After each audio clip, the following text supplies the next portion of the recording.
Hello, my name is Reverend M. Barclay. I use they, them pronouns, and I'm a deacon in the United Methodist Church. As a non binary, trans, and queer pastor, I think that the stories of trans and gender nonconforming people, such as Ben, are such an important tool for empathy building and fostering understanding. Just as every life is sacred, so is every story, not only in the ways that each story is a unique embodiment of the divine, but also as a glimpse into one way of living in the world among a community. It's important that we hear and receive the sacredness of each story, while we also recognize that no one story can act as an example of all stories. Ben's story is sacred, and so is the story of Susie and Dylan and Joe in the ways they overlap and stand alone. And it's their particularity that makes them so powerful. We compromise the integrity of their stories and the stories of others when we begin to think of one story as all stories. I'm grateful for their willingness to vulnerably share their stories with us. And as faith communities who are committed to deepening understandings of the trans community, it's important to hear from a wide variety of people and identities in doing so. Every individual is unique and will navigate their identities differently, with a different familial experience, with a different understanding of what it means to be trans or gender nonconforming, with different access to resources and support and work and housing and safety and medical care. These differences are both based in particular individuals, but also in the ways that we interact with systems. So, our race or gender presentation, whether we are binary or not binary identified, whether we are feminine or masculine or both or neither, or immigrants or young or older or navigating a system of faith, all of this deeply influences our experiences as trans people. Our stories overlap, but there is no one story. So, as communities of faith seeking to live out the kingdom of God, it's up to all of us to ensure that our work for justice and understanding isn't oversimplified to meet the needs of just one type of person in the community.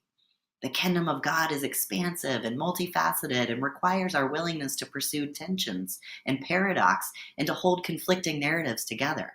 So, if we recognize in our prayer, Thy kingdom come here as it is in heaven, as a call upon us to seek justice and well being for trans lives, then that means we also have to be committed to addressing white supremacy and sexism and colonization and poverty and the violence of an enforced binary, because these are all barriers to thriving for many of us in the trans community.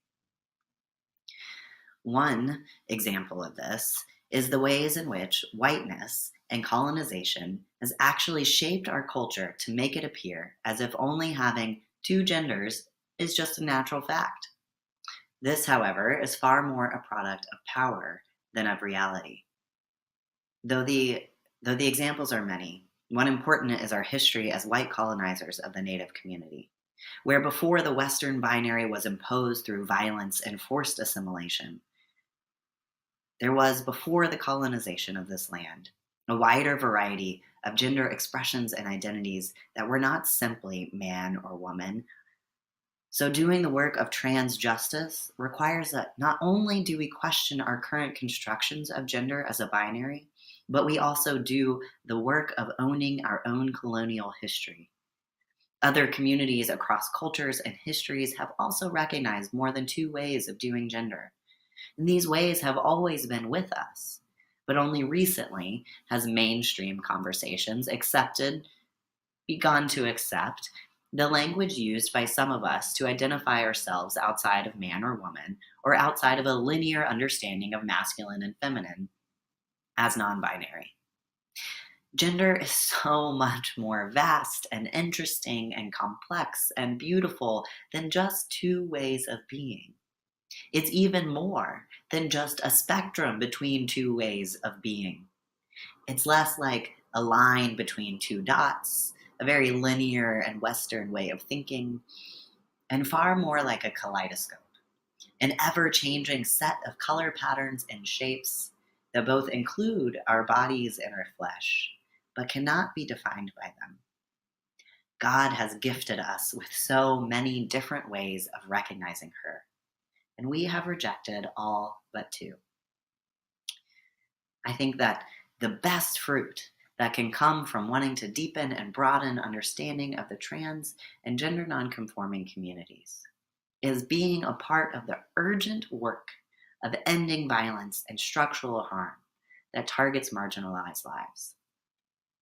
But I think that the second best fruit is that in listening to and learning from the lives of trans and gender nonconforming people, you might learn some new things about yourself too, about your own gender and the ways you feel free in it, along with the ways that you have constricted yourself to fit neatly into expectations.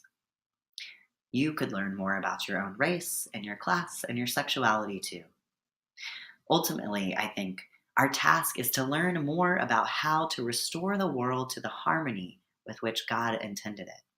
A harmony that depends on things like authenticity and freedom and bodily autonomy and liberation and the destruction of powers and prejudices that destroy life.